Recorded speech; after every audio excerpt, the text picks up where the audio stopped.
મહુભાઈ જેનુબેન બે ધોવે છે. શાક બનીને કમ્પ્લીટ થઈ ગયું છે, જોઈ શકો છો. કોને કોને ટીંડોરાનું શાક ભાવે છે કમેન્ટમાં કહેજો.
હેલો, કેમ છો બધા? મજામાં થશે. જય માતાજી બધાને. આજે જો આપણે ટીંડોરા બટેટાનું શાક બનાવવાનું છે, એટલે તો ટીંડોરાને ધોવા પડશે, તો ધોઈ નાખવી.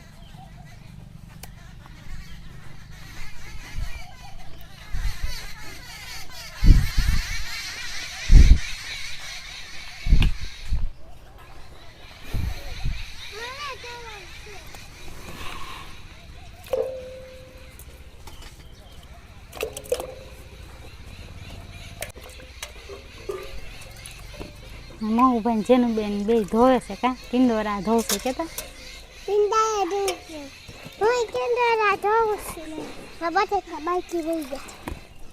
જો બે છે ધોઈ નાખ્યા છે ટીંડોરા. તો આપણે હવે મોળી નાખશું. આપણે જો ટીંડોરા ને બટેટા ધોઈ નાખ્યા છે, તો આપણે હવે એનું કટિંગ કરી નાખશું.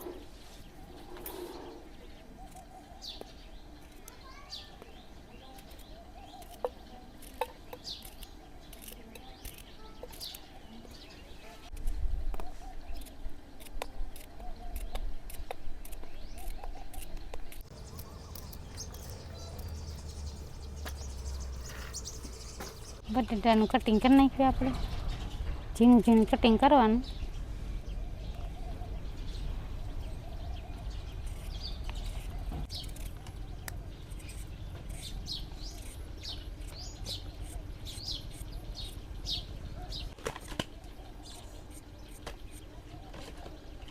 આપણે જો ટીંડોરાનું ને બટેટાનું કટિંગ કરી નાખ્યું છે, તો આપણે હવે સ્ટાર્ટ કરીએ શાક બનાવવાનું.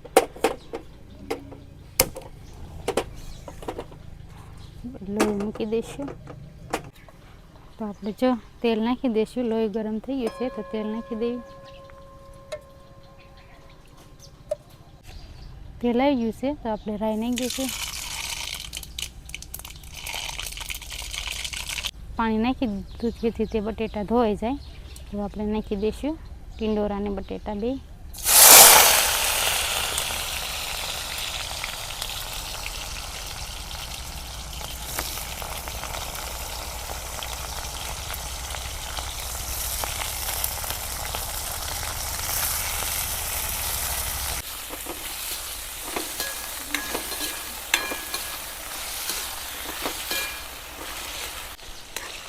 આપણે આને છે થોડીક હલાવતું રહેવાનું. પછી હવે આપણે થોડીક ઢાંકી દઈશું. ઢાંકતું રહેવાનું અને હલાવતું રહેવાનું. તો ટીંડોરા ચડી ગયા છે. જોઈ શકો છો ટીંડોરા એકદમ સરસ રીતે ચડી ગયા છે. બટેટા પણ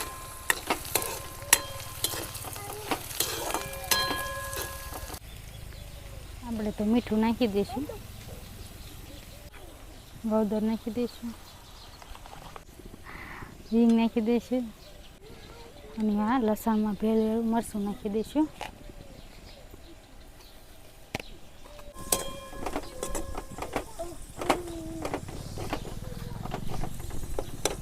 આપણે આમાં થોડુંક પાણી નાખી દઈશું.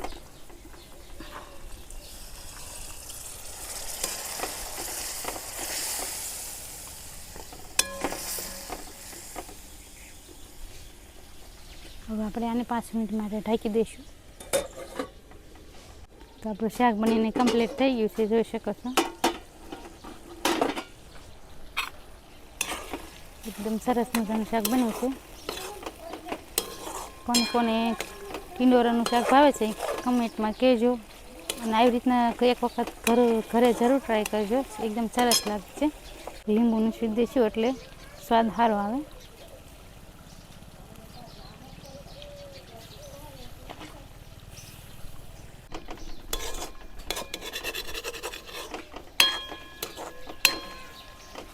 જોઈ શકો છો એકદમ શાક બનીને મસ્ત થઈ ગયું છે.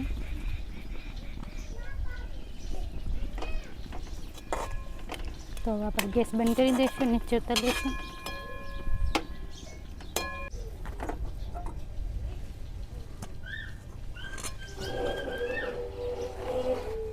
આપણે જો ટીંડોરાનું શાક બનીને કમ્પ્લીટ થઈ ગયું છે. જોઈ શકો છો એકદમ સરસ બન્યું છે. એની સાથે લીધી છે આપણે છાશ, રોટલી, મરચાં, ડુંગળી. તો આજે ખાવાની તો બહુ મજા આવવાની છે. કેમ કે મને તો ટીંડોરાનું શાક બહુ ભાવે. તમને ભાવે છે કે નહીં કમેન્ટમાં જરૂર કહેજો. અને વિડીયો પસંદ આવે તો લાઈક, શેર અને સબસ્ક્રાઈબ જરૂર કરજો. હવે આપણે મળશું નવા વિડીયોમાં. ત્યાં સુધી બાય બાય.